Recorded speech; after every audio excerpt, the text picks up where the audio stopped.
Desde prensamercosur.org presentamos nuestro programa Radio Podcast Enlace Iberoamericano, con base en España y Portugal y con el resto de la comunidad iberoamericana en la Unión Europea. Tendremos puentes de comunicación e integración con personas y temas de nuestro interés.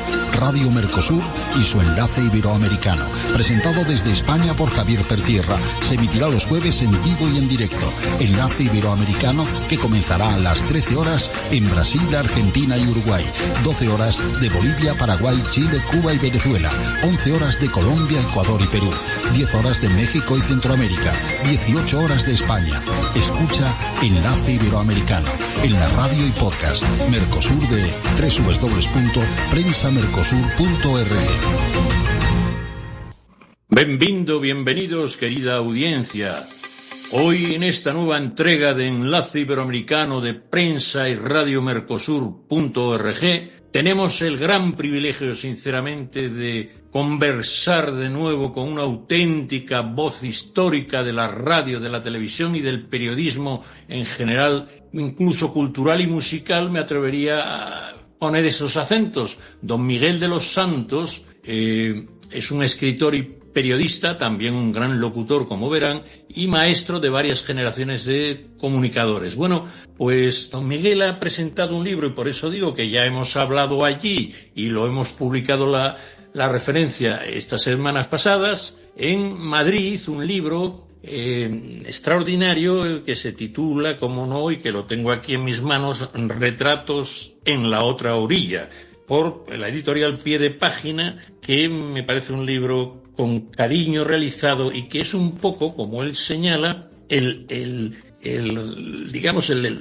recopilatorio de una serie de relatos que publicaba mensualmente en la revista Antena, de la que su directora Esther Ruiz, a la cual mando un cariñoso saludo, que nos vimos en Madrid, pues compañera y amiga de nuestro invitado protagonista, pues le animó a que publicara este recopilatorio. Antena pertenece como publicación digital, a la Federación de Asociaciones de Radio y Televisión. Repito, a la Federación de Asociaciones de Radio y Televisión de España, que no contempla las radios públicas, solo los profesionales, etcétera.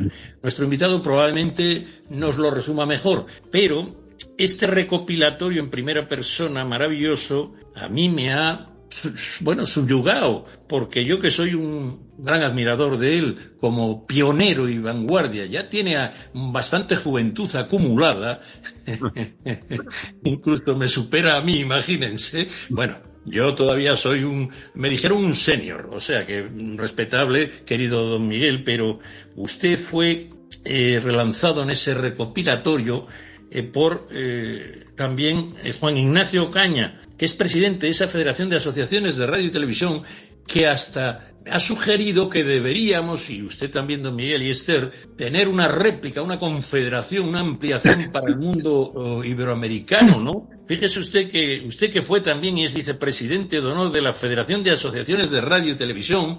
Creo que habría que incorporar, porque en estas estamos, pues el mundo de la comunicación digital, y creo que eso complementaría nuestros enormes lazos. Antes de pasar a alguna pregunta de nuestros corresponsales, porque hoy también vamos un poco con el tiempo medido, ¿no? Ya saben que este es un programa, como en general los podcasts de fondo, amplios, duran en torno a 1 hora o más. Pues, don Miguel, ¿qué le parece esta ocurrencia de ampliar usted que ha vivido desde siempre y que publicaba en su revista Antena 3, esta Federación de Asociaciones de Radio y Televisión, ampliarla al mundo digital y abrazar y fraternalmente, de alguna manera, con alguna personalidad, digamos, jurídica, una confederación con Iberoamérica? ¿Le parece muy atrevida o puede...? No. Me parece una idea magnífica, puesto que yo me considero una especie de profeta moderno que va predicando por esos mundos la necesidad de una unión entre los países de uno y otro lado de la orilla del Atlántico, que es en realidad de donde dimana el título del libro que acaba de publicar, de esa vocación mía por lograr algún día la unión en lo que podríamos considerar la patria hispana. Bien es verdad que la denominación habría que reconsiderarla, puesto que deberíamos contar con nuestros hermanos de Brasil, a quienes precisamente dedico 3 de los 27 relatos que contiene el nuevo libro. Por tanto, es una idea que trasladaremos al presidente de la Federación de Asociaciones de Radio y Televisión, que al ser un hispanista convencido como yo, estoy completamente seguro que lo aceptará de muy buen grado. A mí me encantaría la idea. Y felicidades porque se le haya ocurrido a usted. Envidia por mi parte porque no haya sido yo el mentor, iniciador de esa idea maravillosa. Bueno, es que usted fue tan mentor e iniciador de tantas ideas que algunas musas nos caen a los demás, pero de Pascua hasta Ramos. Decirle que su editor Álvaro Martín, que conocimos todos en Madrid, a esta maravillosa gente, fue para mí un día en la Gran Vía entrañable, haberle dado este abrazo, Miguel, y sobre todo, realmente, habíamos comentado que no solo eres un pionero, sino que amas lo que tú dices, una vocación. Se nota que estos 27 perfiles de un periodismo literario rezuma cariño y afabilidad por ese mundo, por lo que tú llamas la otra orilla. Y yo quisiera destacar que has recibido premios que me gustaría que los explicaras, como la Antena de Oro, que nos dijeras a nuestra audiencia estos premios un poco desgranados por encima, porque tienes más, pero los más reseñables. ¿Podías hablarnos un poco de estos, de la Antena de Oro, el Ondas, el Micrófono de Oro y por último el Premio Iberoamericano de Periodismo, aunque tú tienes otro de Nueva York? Pero vamos a ir uno por uno a ver, así, de una manera breve, la Antena de Oro, ¿qué te parece? Bueno, la Antena de Oro estás un poco enchufado ahí, ¿no? Claro, ahí, en fin, no, mira, tengo que confesar que la Antena de Oro me fue concedida cuando aún todavía mi relación con la Federación de Asociaciones de Radio y Televisión no se había consumado. O sea, prácticamente ese fue el punto inicial en el que empecé a tener una relación mucho más estrecha con el presidente. Fue cuando me propusieron escribir una sección diaria en la revista Antena, de donde dimanan estos 27 relatos que ahora hemos compendiado en el libro. Por tanto, no fue un premio por influencia. Si bien es verdad que yo creo que en todos los premios hay una cierta influencia, en todos los premios profesionales. De todo lo que has enumerado, para mí tiene un sentido mucho más profundo y emocional el Premio Iberoamericano de Periodismo que me fue concedido por la Carlos III. Sí, por la Universidad Carlos III. Porque reivindica ahí mis muchos años de dedicación a mostrar la cultura, las tradiciones, la historia, el costumbrismo de los pueblos hermanos de todo aquel continente. Desde las Rocosas hasta Tierra de Fuego he tenido el gusto de recorrerlos, el placer, el disfrute, también los miedos en determinados momentos de la aventura, las preocupaciones, pero sobre todo la satisfacción profesional de sentirme un pionero que trasladó hasta acá, hasta la península, todo lo que envuelve, todo lo que muestra y todo lo que significa el cómputo de esa cantidad de países que configuran Iberoamérica.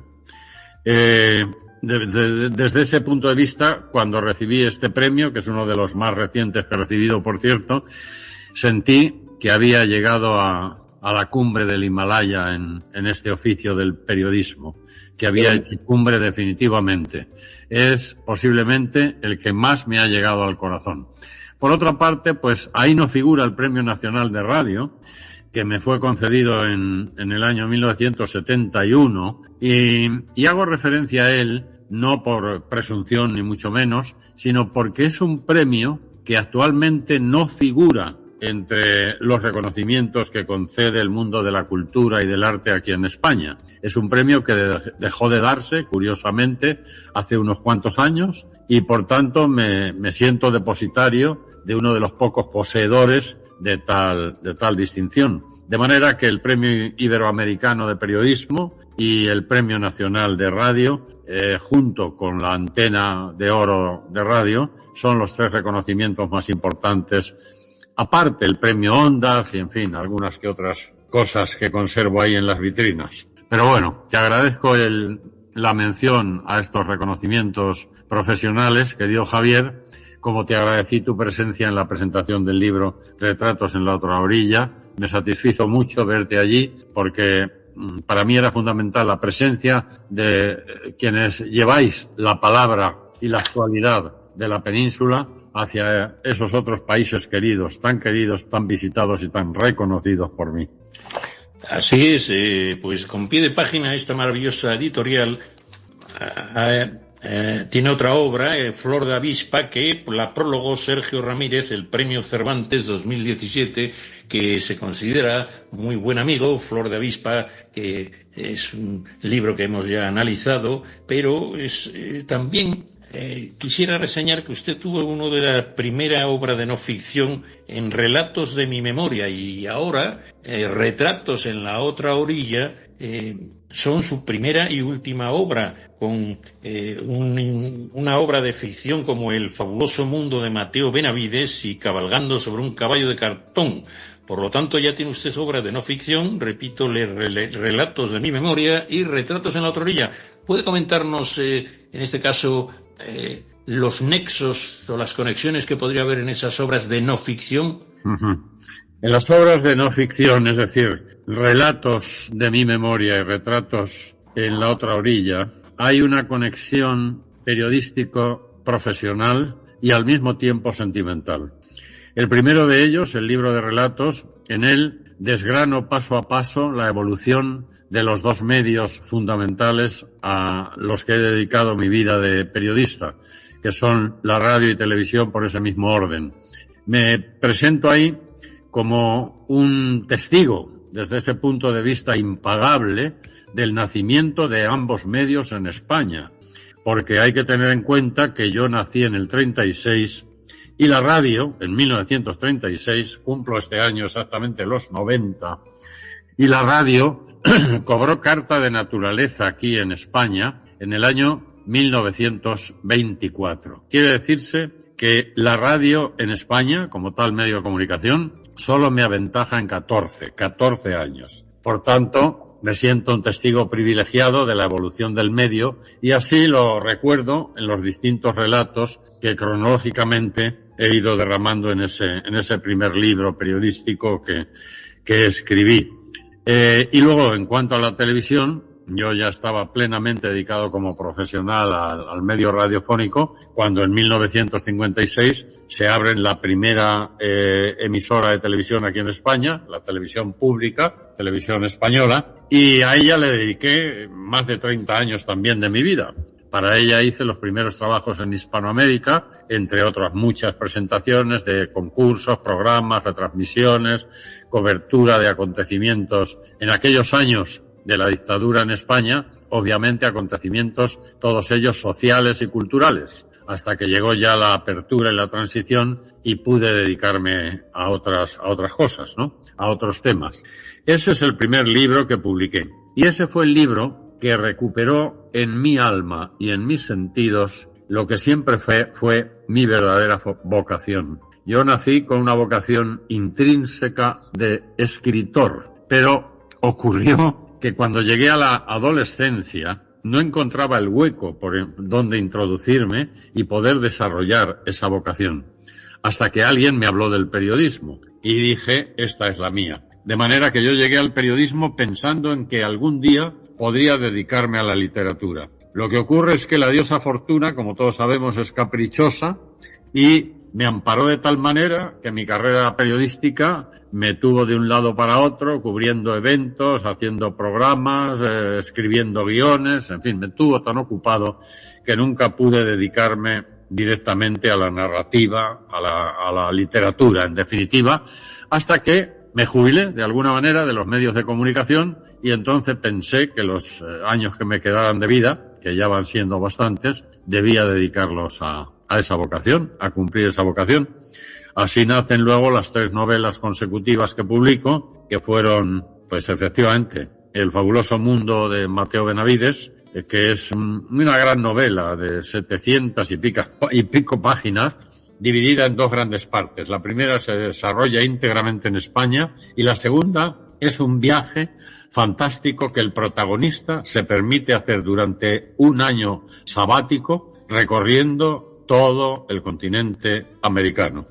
De manera que se le presentan toda suerte de aventuras, de aventuras amorosas, aventuras periodísticas, aventuras personales, en fin. Y tras ese libro, que tuvo no la fortuna que hubiera merecido porque nos pilló la pandemia poco de su publicación, tanto es así que me estoy planteando la reedición del libro y volver a publicarlo. Aquí lo esperamos. Y finalmente, bueno, pues tras ese, pues me escribí un libro íntimo con una buena parte biográfica de mi niñez y adolescencia, que fue la de Cabalgando sobre un caballo de cartón. Es una metáfora de lo que es la vida. Un caballito de cartón, como todos sabemos, se balancea hacia adelante y hacia atrás. Tal y como es la vida. Nuestra vida personal de cada uno de nosotros tiene altibajos y tiene vaivenes. Avanza y retrocede, avanza y retrocede. Y esa es la metáfora que a través de 3 generaciones de la vida de una familia relato en Cabalgando sobre un caballo de cartón. Finalmente vino la novela que yo quería escribir desde hace mucho tiempo, Flor de avispa, que se desarrolla en el contexto de la revolución sandinista de 1979 en Nicaragua. De ahí que Sergio Ramírez, que fue vicepresidente de que aquel gobierno del que ahora huye amenazado de muerte, pues escribiera el prólogo con tanto cariño y tanto amor. Y finalmente aquí están estos retratos en la otra orilla, que es el pago de mi deuda con todo cuanto me ha concedido a lo largo de medio siglo de recorrer aquel continente querido con toda Iberoamérica, con toda Hispanoamérica. Pues en este libro, que hace 27 relatos y pasaremos a analizar algunos de ellos, usted me ha conmovido que han dedicado este libro a Mari Carmen, mi mujer, por tantos años esperando mis regresos. Disculpe que en este programa solemos trufar o meter por el medio semblanza de nuestros protagonistas con el tema que tratamos. Bueno, ¿qué podíamos decir de Mari Carmen? Porque esperando sus regresos, sin duda en aquel entonces, pues este charco se saltaba y tenía que durar algunos meses por viabilidad de conectividad, que dirían ahora los modernos. En cualquier caso, ¿puede hablarnos algo de estos años, meses esperando sus regresos y a Mari Carmen, que le dedica este maravilloso libro? Es que en realidad, aunque en kilómetros sea lo mismo, pero las distancias de aquellos años no son las mismas que ahora. Claro. Tengan en cuenta que cruzar el Atlántico en aquella época, en los famosos Super Constellation, eran aviones que tenían muy poca capacidad de vuelo sin repostaje. Por lo tanto, tenían que ir como los saltamontes, dando saltos, haciendo escala tras escala, de manera que un viaje a Chile, por ejemplo, el primero que hice yo en mi vida, febrero del 65, te llevaba 24 horas. Un viaje a México exactamente igual. Pero con escala en Puerto Rico o algo de eso, ¿no? Claro, no, repostaban para nuestros telespectadores más jóvenes les diré. Las 2 rutas que yo hacía cada vez que me ausentaba de España para varios meses, porque luego cuando te ibas, la distancia era aún más notable. Tengan en cuenta que no solo no existían los teléfonos móviles para comunicarte con la familia, con los amigos, con la esposa, con los hijos, sino que una llamada telefónica por línea te costaba horas, a veces días y a veces semanas de espera para que el satélite estuviera disponible. Yo llegaba, eso siempre y cuando estuvieras en una ciudad importante, en una capital. Pero cuando estábamos en el interior de los países, imagínate por el interior de El Salvador, de Nicaragua, de Dominicana, llegabas a lugares donde no existía prácticamente la línea telefónica, nada más que las líneas locales, pero no las internacionales. Yo me pasé todos esos años comunicándome con mi mujer como cuando hacíamos el servicio militar, escribiendo una carta cada día. Escribiendo y que llegara cuando Dios quisiera. Llegaba y luego yo la recibía en otro lugar a través de la embajada o de la oficina pertinente de Iberia. y algunos se casaban por poderes, pero en cualquier efectivamente. Usted, querido Miguel, perdona que yo solo usteara, por no llevar pero tú y yo, Javier, deberíamos tutearnos como con el resto de los colegas que tengamos ahora mismo en línea, ¿no? Tiene razón, querido Miguel, porque como los argentinos nos vocean, nosotros tuteamos y otros tuteamos, en cualquier caso, tú y yo, por favor, Miguel, con el gran cariño y afecto que tengo, también recordar que de estos históricos y legendarios comunicadores, yo quiero dar un fuerte abrazo a mi amigo también, don Luis del Olmo, que fue el que me presentó a ti y que sin duda él se quedó más cerca a la tierrita, ¿no? A la terrina, ¿no? Él estaba, claro, tú eras realmente el que hacías que Mari Carmen pues añoraba tus regresos, porque él se quedaba más bien por cercanías al lado tuyo, pero sin duda esta es este es el donde resalta tu vocación iberoamericanista, ¿no? Que pudiendo tener, y de hecho tenías yo cuando firmé el contrato de televisión con Televisión Española en 1975 por 3 años como reportero para ir a realizar una serie de reportajes, documentales, entrevistas por Iberoamérica durante 3 años, con pausas cada 3-4 meses de regreso a la península únicamente para ver a la familia y reponer un poco el equipaje, ¿no? Cuando firmé ese contrato, lo firmé perdiendo estatus profesional y perdiendo dinero. Es decir, eso también se lo debo a mi mujer y a mis hijos, porque fue un tema vocacional de reportero. Yo quería vivir aquella vida de aventuras, conocer aquel mundo y aquellos mundos, y nunca me he arrepentido porque me dio mucho más a todo, a mi manera de entender la vida, a mis sentimientos, a mis ideologías, a mis sentimientos más profundos e íntimos. Le ha dado tanto a América que yo no sé cómo devolvérselo. Esa es la realidad.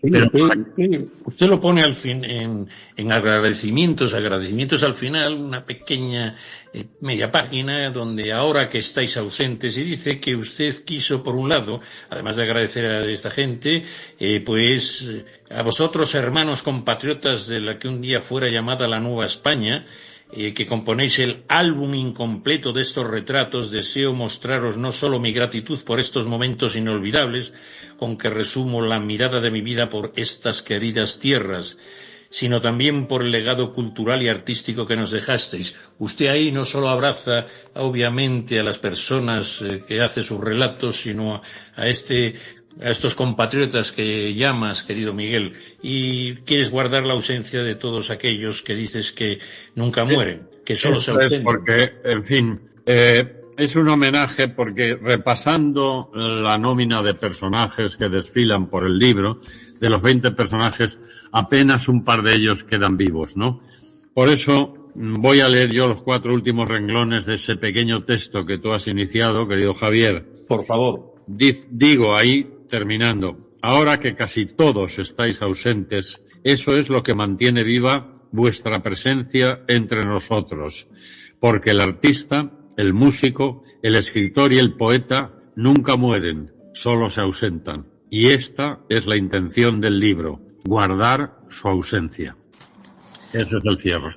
Pues muy bien, me parece emocionante. Antes de pasar a nuestros corresponsales, que tenemos incluso a poetisas y embajadoras de la palabra en nuestra, no es tertulia, digamos, esto es una confraternidad donde me dejan a veces hablar más de la cuenta, pero sí quisiera resaltar algo que me llamó la atención, y ya que estamos muy vinculados a Brasil, pero también a Paraguay, desde Prensa Mercosur, donde tenemos algunas de nuestras sedes importantes. Nuestro director Gilson anda de la CECA a la Meca, desde Paraguay a Brasil, porque está en eso que antes le llamaban, ahora le llaman la Trinacional, donde hay un puente inaugurado de la amistad que unen estos 3 mundos, que es Argentina, Brasil y Paraguay, sin duda la base esencial de eso que llamamos Mercosur y que ahora está queriendo crecer y aprendiendo un poquito de la integración. Y me llamó la atención mucho que el paraguayo Augusto Roa Bastos, ¿sí? Augusto Roa, usted hace una semblanza extraordinaria, sobre todo por su honestidad. Y quisiera que luego paso la palabra, repito, a nuestros corresponsales, prepárense sus preguntas, pero Augusto Roa Bastos tiene esa maravillosa obra de Yo el Supremo, lo digo para nuestra audiencia, y quisiera que usted nos deletreara un poquito porque se atreve a decir un señor como Alejo Carpentier, uno de los grandísimos escritores hispanoamericanos, Alejo Carpentier, el del siglo cubano, de las luces. Usted señala y subraya con su inteligencia y bonomía que le he dicho a Alejo Carpentier, después del Quijote, como obra suprema, repito, como obra grande, después del Quijote, Yo el Supremo. Oima, eso yo no me daba cuenta de la importancia de la obra de Roa Bastos que tiene esa trilogía que usted señala, pero que usted ha conocido y ha ponderado mucho. ¿Podría hablarnos de este paraguayo tan singular que hasta Alejo Carpentier dice eso por su, sin duda, en valor y compromiso con la libertad? Me imagino como así es nuestro Quijote. Sobre Augusto Roa Bastos, me gustaría algún día no hablar así, de forma tal y como exigen los medios modernos, tal como una reunión como la que tenemos. Algún día me gustaría dedicarle una conferencia completa. Es uno de los personajes más injustamente tratados en la historia de la literatura hispana y me atrevo a decir universal. Augusto Roa Bastos, un hombre de apariencia humilde, sencilla, uno se lo encuentra por la calle y pensaría que es el hombrecillo que viene de su escritorio, de la oficina del banco, de la compañía de seguros, de rellenar impresos. Tal es el aspecto de sencillez, de normalidad que a mí me trasladó. Y sin embargo, dentro de él no solo hay un genio, como digo en algún momento del relato, hay un héroe también. Augusto Roa Bastos, en un país dominado por la autocracia del general Stroessner durante 40 años, Augusto Roa Bastos ha sido un genio en todas las especialidades que pueda ser un genio el ser humano. Un genio en la manera de vivir, un genio en el enfrentamiento a la propia vida con los desafíos que le planteó y sobre todo un inmenso genio literario. A mí no me extraña que Alejo Carpentier, el fantástico, el magnífico escritor cubano, dijera un día que después del Quijote, Yo el Supremo era la mejor obra que había leído. Pero yo voy más allá. Yo el Supremo es solamente el primer libro de una formidable trilogía de Augusto Roa Bastos. El segundo se titula El Fiscal y el tercero Hijo de Hombre.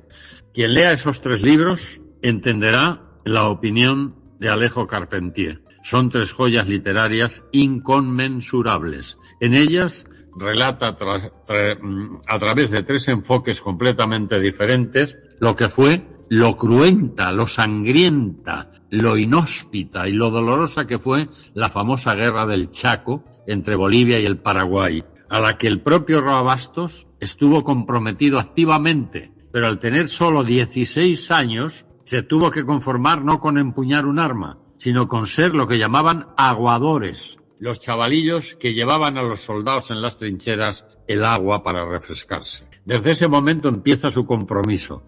Yo lo entrevisté con Stroessner todavía en Paraguay, en su palacio presidencial de Asunción. Le tuve que entrevistar subrepticiamente en un hotel de la capital paraguaya porque él estaba exiliado. Había llegado al Paraguay como llegaba siempre que quería ver a algún familiar, de incógnito, embozado en una identidad que no era la suya, viviendo en casas prestadas. Esa fue la vida de este genio de la literatura hispana, Augusto Roa Bastos. En ese capítulo yo tuve sentimientos muy profundos con respecto a lo que es la amistad y a lo que es la grandeza de un hombre en apariencia pequeño y poco reconocido con respecto a otros en el mundo literario. Pues luego hablaremos de algunos de los que conforman este maravilloso relato y retratos en la otra orilla, pero pasamos ahora la palabra a doña Roma Moreira, que es la que más embajadas tiene de la palabra, que yo sepa, en Madrid, Buenos Aires y algún otro sitio.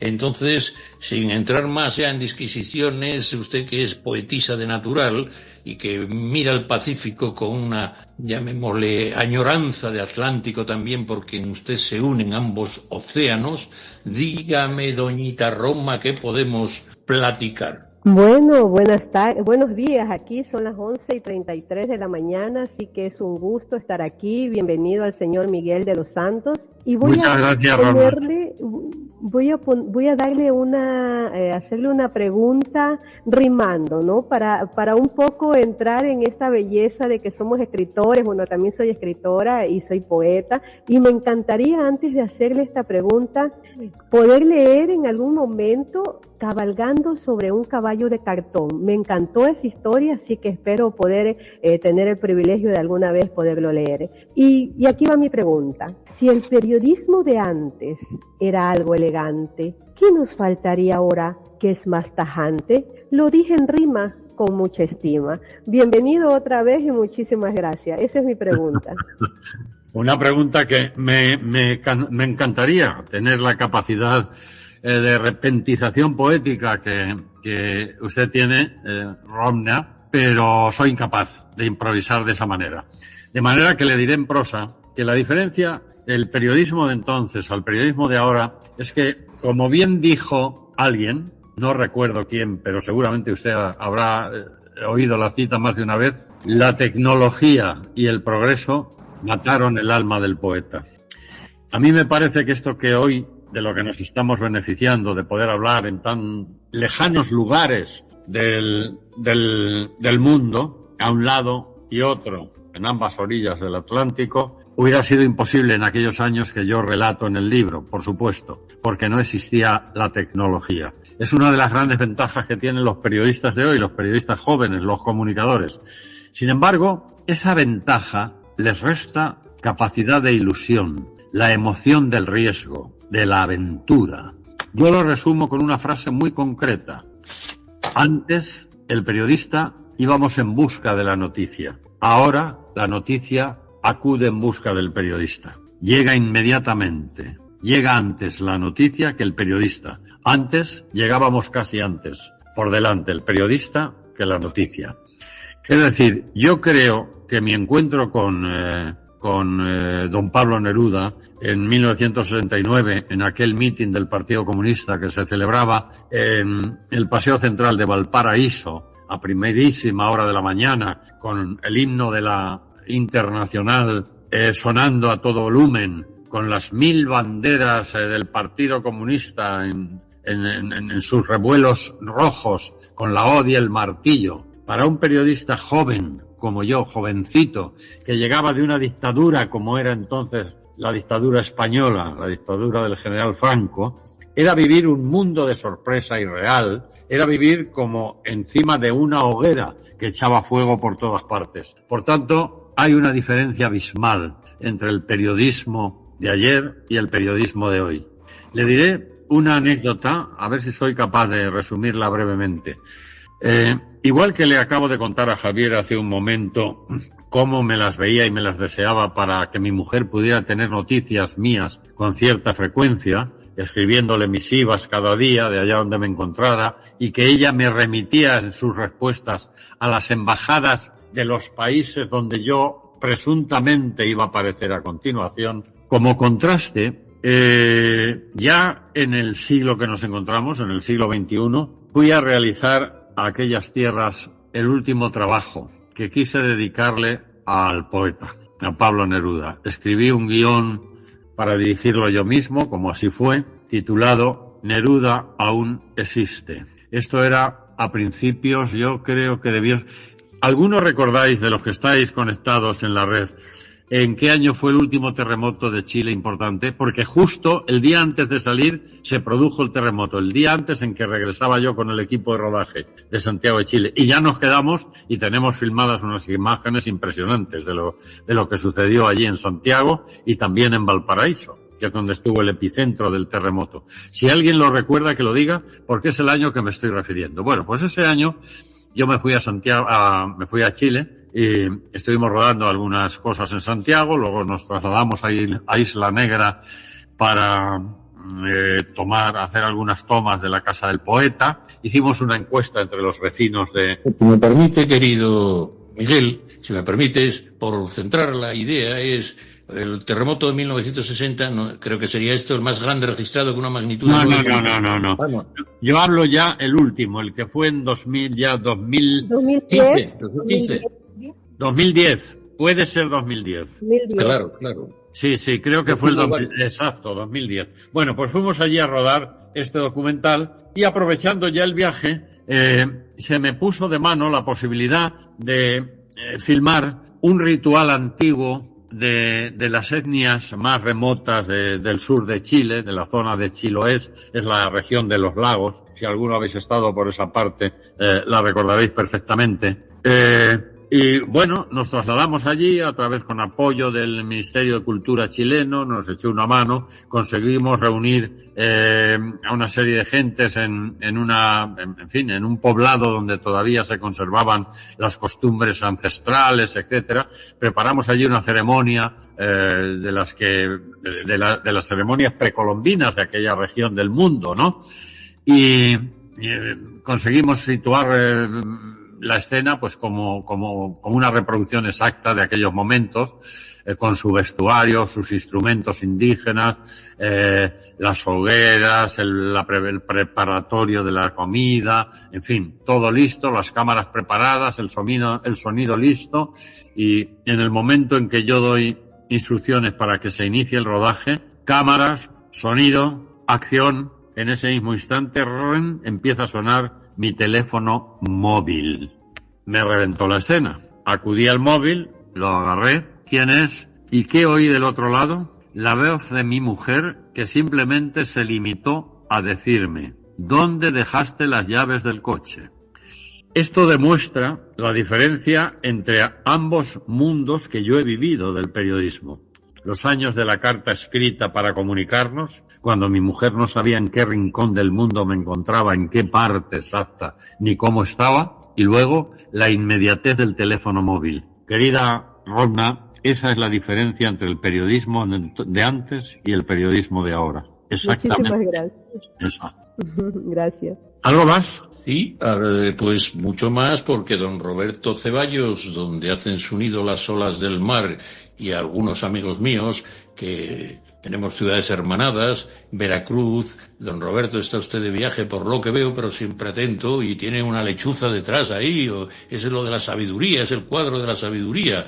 Y te veo casi con una camiseta como de algún equipo de fútbol preparando el Mundial, ¿o cómo estás por ahí por Veracruz? Don Roberto, no sé si se le oirá, dígame. Con el gusto de saludar a toda la audiencia, a mi distinguido director, escuchando a Roma y al maestro, al gran maestro, a nuestros amigos, a mi director Gilson Dantas Carmini, que sigue creciendo. Bueno, una invitación al Mundial, vamos a ser sede del Mundial independientemente del gran periodista, háganos el favor de su alcance, vamos a ser sede del Mundial de Fútbol, una parte copartícipes, pero bueno, la pregunta, maestro, que no puede escapar hoy, hablando de los tiempos de ayer y los tiempos de hoy, bajo ese símil que acaba usted de comentar, ¿hay suficiente tela o suficiente material para hablar hoy de la descomposición y la vinculación de los malos de todo el planeta? Empezando por los mexicanos, que tenemos también el orgullo de ser el deshonroso primer lugar de narcos,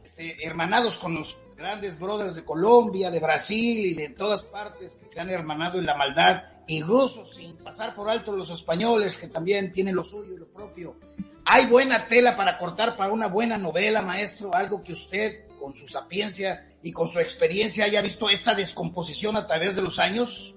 Bueno, es muy oportuna, querido Roberto, un placer saludarte. Vamos a utilizar el tuteo, si no os importa, a todos los que estáis ahí. Al fin y al cabo, al fin y a la postre, somos colegas. Querido Roberto, en primer lugar, mis saludos a los veracruceños, porque esa tierra bendita fue el primer lugar donde se escribió la famosa leyenda de que el amigo Cortés quemara las naves. fue ahí, en Veracruz, en las playas de Veracruz. En la antigua Villa Rica de la Verdadera Cruz, así es. Ese es el nombre completo, sí señor, ese es el nombre completo. Un lugar de disfrute. Ahí me pilló a mí una ventolera, una noche que llegábamos, estaba revuelta la mar y creí que nos llevaba por delante con el equipamiento técnico y todo, nos llevaba para allá a reunirnos con las famosas naves de Hernán Cortés. Pero bueno, respondiendo a la pregunta, Roberto, yo creo que alguien se nos anticipó con una obra magistral a propósito del canallismo originado tanto por el narcotráfico como por los secuestros que padecimos aquí en España, me refiero a los secuestros, en la famosa época de la ETA, cuando estaba en su plenitud, y también del narcotráfico que ahora está siendo protagonista en las costas españolas, como todos los aquí reunidos sabemos. Pero claro, sobre eso hay dos maestros de la narrativa, dos compañeros que ya nos dejaron, que esos sí han sido los grandes maestros de la literatura contemporánea, los que junto a Roa Bastos, Cortázar, Fuentes y Amado, en fin, crearon ese maravilloso movimiento literario denominado el realismo mágico, que son el amigo Gabo García Márquez y el amigo Mario Vargas Llosa. Ambos maestros se ocuparon ya de escribir alguna pieza magistral a propósito del narcotráfico y del secuestro. Precisamente Noticia de un secuestro es una de las novelas más completas de Gabriel García Márquez, que trata el asunto. Y ahora estoy recordando Lituma en los Andes, trata también del mundo del narcotráfico. Es una de las novelas menos reconocidas de Mario Vargas Llosa, pero de las más completas. Y sí que ahora... Perdón, maestro, que le interrumpa, pero usted tiene lo más nuevo, lo de hoy, lo actual. Ahí va ahora mismo, querido Roberto. Me has pillado y voy a tener que descubrir el baúl de los secretos, porque tengo en el hornillo, como decimos en Castilla, en pleno cocimiento, la próxima novela, de la cual solo puedo anticiparos, y lo hago con mucho gusto, el título, la novela titulada ¿Qué pasará mañana? Será mi próxima publicación, donde una buena parte de ella trata el narcotráfico y sus consecuencias. Es una novela que tiene por escenario no precisamente México, pero sí tiene parte de Colombia, Ecuador y Perú, porque ahora México, como España, parece ser que ha incrementado su protagonismo, su nefasto protagonismo en este aspecto. Hemos incrementado nuestros países, pero no hay que dudar que la cuna iniciaria, ¿sí? Es una buena palabra para expresarlo, del narcotráfico estuvo en Colombia, indudablemente, y en Perú y Ecuador, esa especie de triángulo. El narcotráfico y el terrorismo a mayores dimensiones nunca conocidos. Y si no, recuerden todos la figura de Abimael Guzmán, el líder de Sendero Luminoso. Esa fue la época más terrible de la historia moderna o contemporánea de Iberoamérica. Pero bueno, hay un espacio para tratar el tema y de hecho estamos en ello, querido Roberto. Gracias. Creí que había perdido el sonido. Ajá, muy bien. Vamos a Colombia ya y a la altiplanicie primaveral, cerca del cielo. Le llaman la sucursal del cielo, imagínese usted lo vanidosos que podemos ser algunos. Pues me voy con Elizabeth Rondón, nuestra psicóloga prensa mercasureña, que espero que de raíz venezolana tenga muchas cosas interesantes para sugerirle. Dígame, Toñita, Elizabeth. Claro que sí. Hola. Saludo cordial, estimado director Javier Pertierra, apreciados corresponsales, invitado de honor y, por supuesto, a nuestros amables escuchantes. Señor Miguel de los Santos, qué nombre tan hermoso tiene usted. Permítame decirle que su presencia hoy representa no solo experiencia y sabiduría, sino también sirve de inspiración para las nuevas generaciones que creen en el poder de la comunicación como herramienta de transformación social y cultural. Su nombre, trayectoria y legado han dejado sin duda una huella imborrable en la comunicación iberoamericana. Bienvenido y gracias por estar acá. Tenga la bondad de responderme 2 preguntas. Primera, ¿cómo consiguió que figuras tan importantes confiaran en usted? Y segunda pregunta, ¿qué diferencia hay entre un retrato periodístico de una simple entrevista? Muchas gracias, doctor. Hola, Teresa. Saludos a Colombia. Queridos hermanos, cuántos buenos recuerdos de esa tierra hermana, donde probablemente se habla el mejor castellano de la tierra, mejor incluso que el de la península, Teresa.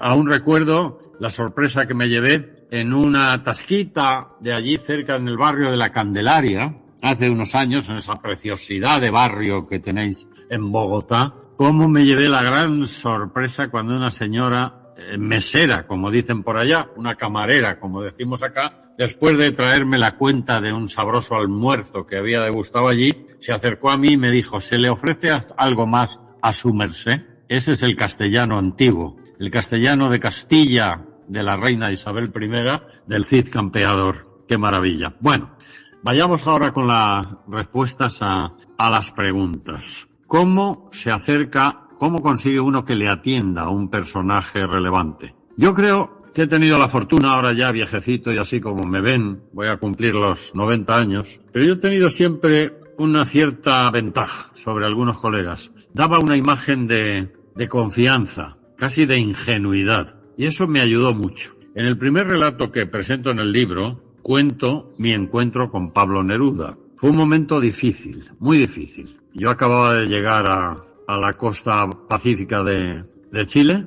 a Viña del Mar exactamente, y me entero de que don Pablo va a dar un mitin promoviéndose como candidato a las municipales de Valparaíso por el Partido Comunista a las 8 de la mañana. De manera que a las 7 de la mañana mando llamar un taxi y me voy a Valparaíso, y allí consigo sustraer una silla de un bar que hacía esquina, porque el gentío era enorme, como ya he dicho antes, las banderas del Partido Comunista, la Internacional sonando, miles de personas y más miles de personas. Me subo en una silla y desde esa atalaya empiezo a ver si consigo averiguar por dónde se encuentra el poeta. Finalmente, como una boya milagrosa en medio del océano, en medio del mar, diviso la gorrilla verde de fieltro que siempre lucía. Digo, ahí está. Y entonces, con uno de aquellos magnetófonos colgados que se llevaban en bandolera entonces, con un mando a distancia, y el libro de poemas, 20 canciones de amor 20 poemas de amor y una canción desesperada, del que ya me había provisto en el aeropuerto de Santiago de Chile, me voy abriendo camino entre aquella masa humana, me planto delante del poeta y balbuceo con la voz temblorosa. Don Pablo, he viajado 11.000 kilómetros, entonces me sujetan los guardaespaldas, me intentan detener y don Pablo les contiene. Déjenlo, y termino de decirle, he viajado 11.000 kilómetros para conversar con usted 5 minutos. Entonces me toma del brazo y estuvimos paseando cerca de media hora de conversación grabada por mí. ¿Cómo se llega? Se llega, bueno, arriesgando, con osadía, con ímpetu, con firmeza, con seguridad y sobre todo sin dar sensación de que te presentas al personaje con engaño. Tiene que leer en tu rostro que solo quieres lo que quieres, cumplir con tu profesión, si está dispuesto bien y si no está dispuesto, ¿qué le vamos a hacer? Pero yo sí he tenido, entre los muchos defectos que me condenan, he tenido alguna virtud y una de ellas es tener una imagen que da confianza, que ofrece confianza. Eso lo conseguí averiguar a lo largo de los años, porque de otra manera algunos personajes no me hubieran atendido, algunos de los que aparecen en el libro, incluido el propio Neruda, ¿no? Y la segunda parte de la pregunta, querida Teresa, la he olvidado ya. ¿Perdón? Y Elizabeth, si eres tan amable, le recuerdas o nos recuerdas la segunda, porque... Elizabeth. Elizabeth, por favor. Elizabeth Rondón. Elizabeth, perdón. Claro que sí, qué bonito escucharlo, don Miguel. Bueno, la segunda pregunta dice, ¿qué diferencia hay entre un retrato periodístico de una simple entrevista? Sí, está muy claro. Primero, el llamarle retratos es porque en la configuración editorial, la manera de presentar cada uno de ellos va precedida de la fotografía mía con el personaje en el momento en que se produjo el instante que relato a continuación. O sea, cada uno de los retratos lleva por delante una fotografía, es decir, un retrato de ese momento. Y luego, la diferencia entre un relato y uno de estos retratos es que es periodismo literario. Ya sabemos que el periodismo es la inmediatez y la literatura es la creatividad. Bueno, pues se trata simplemente de darle a lo que es noticia por sí misma un poco de literatura, un poco de creatividad, un poco de fantasía.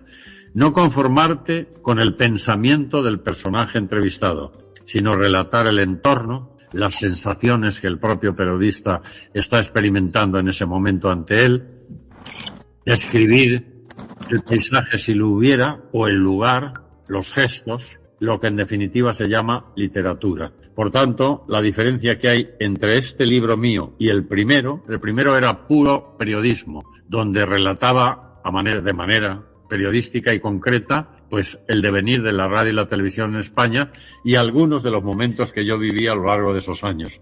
Aquí no, aquí convierto cada noticia en un relato literario, en una narrativa, en una especie de pequeño cuento, pero que es real. Sí, por cierto, perdóname, querido. A mí me parece singular la foto que tienes con la tortuga más longeva del mundo, que es curiosamente de las Galápagos, que pertenece a Ecuador, y mira desde Guayaquil nuestra Roma a esas islas, me imagino, muy lejanas, pero en cualquier caso parece que usted tuvo que viajar a ese archipiélago donde las Galápagos, donde se encontraba pues esa tortuga más vieja, y tiene usted fotos con todos, claramente, pero usted también tiene esa conciencia ecológica desde tiempo A. No solo es usted un hombre de talante sensato y abierto, por lo tanto abarca su policronía, o como usted señala, me parece muy bien que integre como personaje a la tortuga, ¿no?, más longeva. Fíjese usted, El solitario Jorge se llamaba.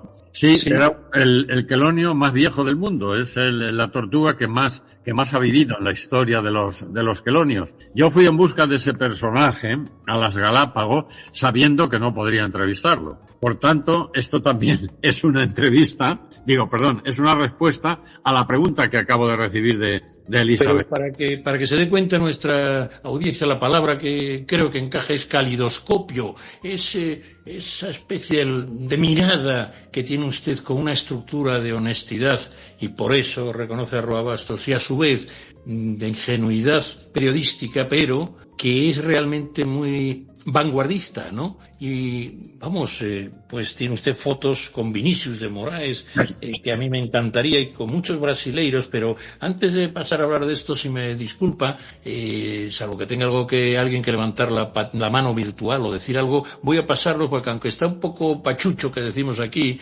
tiene gripa y asunto, nuestro director Gilson creo que quiere comentarle algo, aunque va a cortar su intervención porque, francamente hoy tenía fiebre y todo esto. Y ahí está administrando don Gilson Danta Carmini. ¿Puede usted comentarnos algo a otro gran profesional de la radio, pero con mucho más espolón que usted todavía? Es usted un tierno infante al lado de... Claro que sí. Es un gusto tenerlo acá, don Miguel. Realmente nos llena de felicidad escuchar toda esas historias fantásticas que nos inspiró durante años, que es la radio.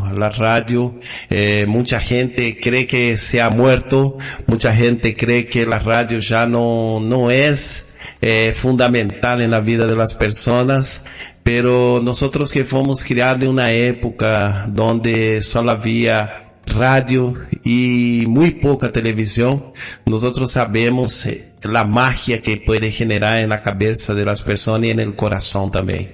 Entonces, escuchando sus relatos, de cuando empezaste con la radio y luego después la televisión, nos llena de felicidad porque también yo me he criado ahí escuchando radio desde niño y yo creo que eso está en el sangre de la persona. Después empezaba a llamar por un ingreso para el cine, después empezaba a participar de los eventos de la radio y las historias, ¿no?, que se contaban antiguamente, no tenía televisión, entonces tenía la radio story que uno escuchaba y tenía una sonoplastia artificial, pero uno se imaginaba todo lo que se estaba narrando.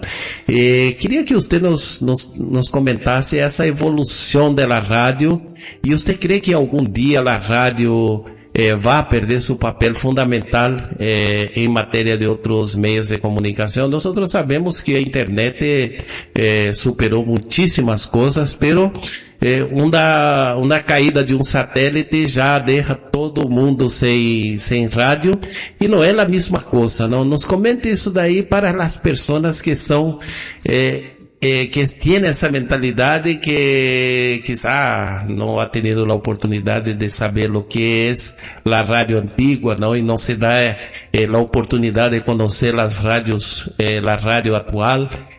¿Cómo usted ve todo eso, esa evolución? Y nos comente un poco de eso. Bueno, la respuesta la tengo clara porque me han hecho varias veces esa pregunta e incluso he participado en debates a propósito del futuro de la radio, querido Gilson. Pero es muy sencilla. La radio es como la materia, que no se destruye, solo se transforma. Y eso lo demuestra su propia historia. La mayor amenaza que ha tenido en su historia la radio fue la llegada de la televisión. Hasta la llegada de la televisión, la radio constituía el espectáculo de la familia. La gente se reunía en el salón de casa, en el comedor, la familia, para seguir el concurso, el show musical, el informativo, el programa infantil de los niños, y se reunía en familia en torno a un aparato quieto y grande. ¿Qué pasa? Llega la televisión y todo el mundo dice, ¡ay, la radio va a sufrir! No, la radio se transformó. La parte del espectáculo pasó a la televisión, pero la información, la inmediatez, la rapidez de la noticia, ese fluir constantemente y tener informado al segundo al oyente, eso no lo puede perder nunca la radio. Es más, cuando dicen, por eso digo que no, la radio no morirá nunca, se transformará. Ahora se está transformando, porque ahora los jóvenes ya no oyen la radio a través del transistor o del equipo o del receptor de radio que estaba en el saloncito de estar. Ahora la llevan consigo en los móviles, llevan la radio, llevan las emisoras musicales, llevan las emisoras informativas. Yo veo escuchando la radio corriendo por el campo cerca de mi casa a mucha gente con los auriculares puestos y van escuchando música o la radio. Por tanto, la radio es inmortal, querido Gilson, para alegría tuya y mía, que somos partidarios y enamorados de la radio porque nacimos en ella y con ella. Esa es mi opinión. Bueno, pues en su libro, ya que de la hispanidad saltamos al iberoamericanismo y a la iberofonía, dos lenguas singularmente transponibles, dos lenguas que con muy pocas conocimientos de palabra uno puede entenderse, sobre todo los brasileiros, que son más fonéticos a nosotros, que somos más, digamos, de grafemas, de gramatical. Usted en su obra, entre otras maravillas de entrevistas y retratos, pues nos habla de un día con Zico, aquel Pelé blanco que jugaba al fútbol, o con Vinicius, Toquinho y Chico Buarque de Holanda, bueno, sobre la garota de Ipanema, me imagino que nuestra audiencia pueda conocer a estos mitos del mundo lusófono. También tiene a Jorge Amado. Usted, de estos 27 retratos, yo quisiera que en honor a este programa que es iberoamericano, que siempre intentamos sumar el mundo de la iberofonía, la lusofonía, recordarles que en Brasil tenemos a nuestro director también, y complementan mucho nuestra cultura. Estos cuatro, podría hacer una reseña de estos cuatro grandes brasileiros o lusófonos, ¿cuál le llamó más la atención? Porque yo veo que fue muy singular lo de Vinicius que todavía vive, ¿verdad? Me encantaría a ver si podemos acceder a él, querido Gilson, y tener un programa de Vinicius. ¿Con qué le voy a contar en el Café La Fusa? O usted fue a comer al bar El Veloso, una maravilla, ¿no? Bueno, el Veloso, luego, Gilson, dígame. En el Veloso, querido Javier, en el Veloso, tenemos al director, tenemos a Gilson todavía. Sí, Gilson, te pregunta Miguel si estás por ahí. Claro, acá estoy. Sí, hola, Gilson.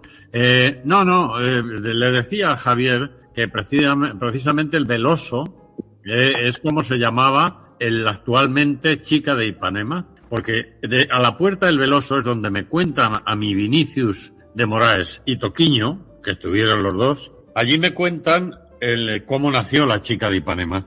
Y allí la canta Vinicius acompañado a la guitarra por Toquiño. Y cuando yo les entrevisto y me cantan el samba de esa manera, la Chica de Ipanema, ya creo, ya se llamaba el bar, se llamaba Chica de Ipanema. Pero cuando fue escrita la canción, el nombre del bar era El Veloso, como bien ha dicho Javier anteriormente. Y ya completando la respuesta a la aparición de Brasil en este libro, Retratos en la otra orilla. Hombre, Brasil es un país inmenso y rico en temas culturales y además muy identitario de sus cosas. Si te das cuenta, querido Javier y todos quienes nos acompañan, los 3 capítulos que le dedico al Brasil en el libro representan 3 señales identitarias del Brasil. El samba, con Vinicius de Moraes y Toquiño, el fútbol, el fuchebol, Gilson, con nada menos que con Zico, y el tercero que hago es a Jorge Amado, que es el representante no solo de la literatura, sino el mejor escritor contemporáneo que ha dado Brasil, no solamente, sino del costumbrismo. Es el alma, para mí, Jorge Amado es el alma del Pelourinho, y en el Pelourinho, que es un barrio de San Salvador, Bahía, está el alma de Brasil. Cuando la gente habla del Carnaval de Río, es la respuesta a la eterna campaña, muy bien conducida, por cierto, de los distintos gobiernos brasileños, campaña por el turismo hacia Brasil, basado en las playas y el carnaval. Pero el alma del carnaval brasilero, que me diga Gilson si miento, no está en Río, está en Bahía. Es verdad.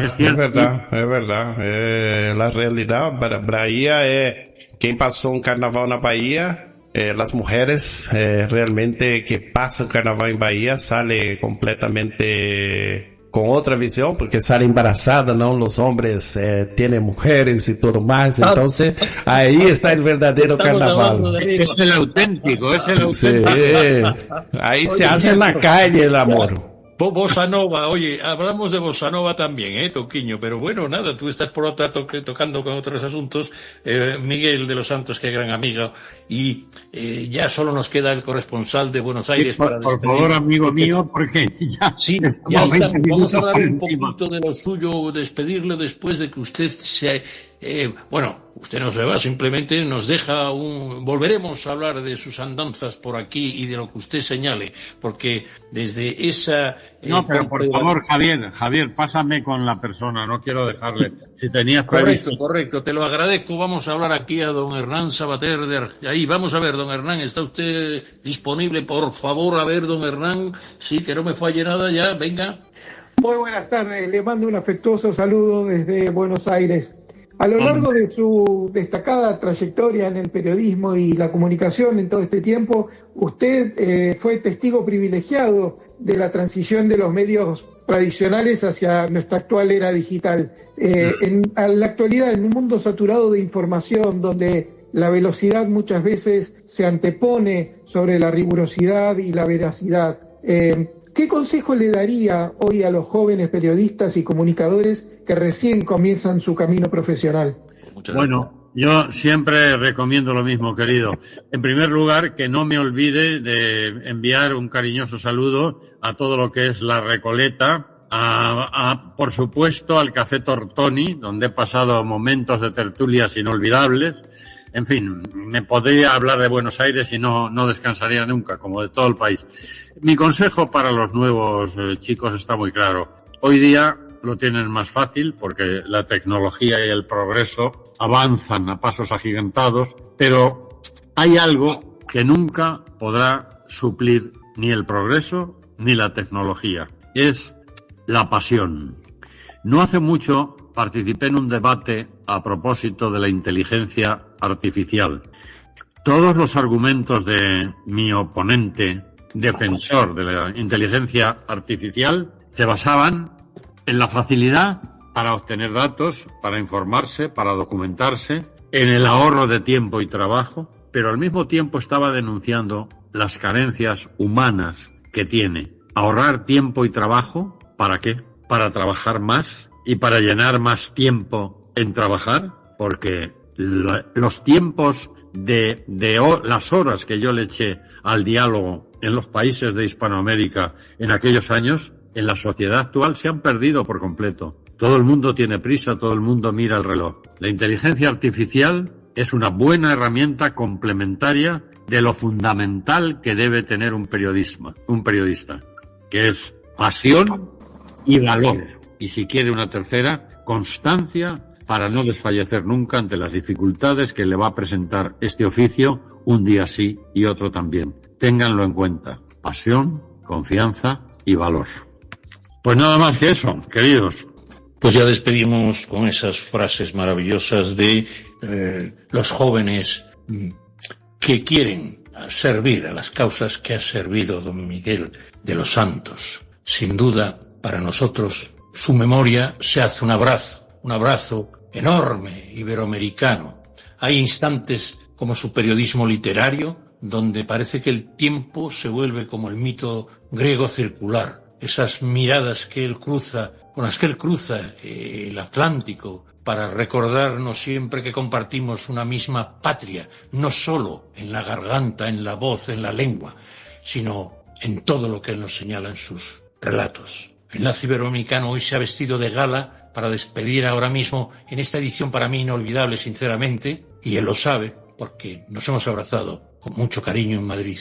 Y esa vibra que dicen algunos de este titán de las ondas, sí, que tuvo que separarse en aquellos tiempos donde trasladarse era una tortura. Este titán, don Miguel de los Santos, con esta obra, Retratos en la otra orilla, nos recuerda que comprender el periodismo de raza jamás fue un frío registro de algoritmos ni de datos. Nos recuerda que escucharle ya con provecta edad, pero con ilusión en todas sus neuronas, el arte de informar viajando, esperando, respetando, con sus micrófonos desfilando por las sombras luminosas de Benedetti, Roa Bastos, Chabuca Granda o Serrat. Y todos los que nos lo ha dicho, y muchos más, hasta 27 en este momento, los trata como seres de nostalgia, no, como series de carne, que nos rescata, y aquí delante de su libro hace un homenaje a todos los que defendemos este iberoamericanismo o hispanidad también.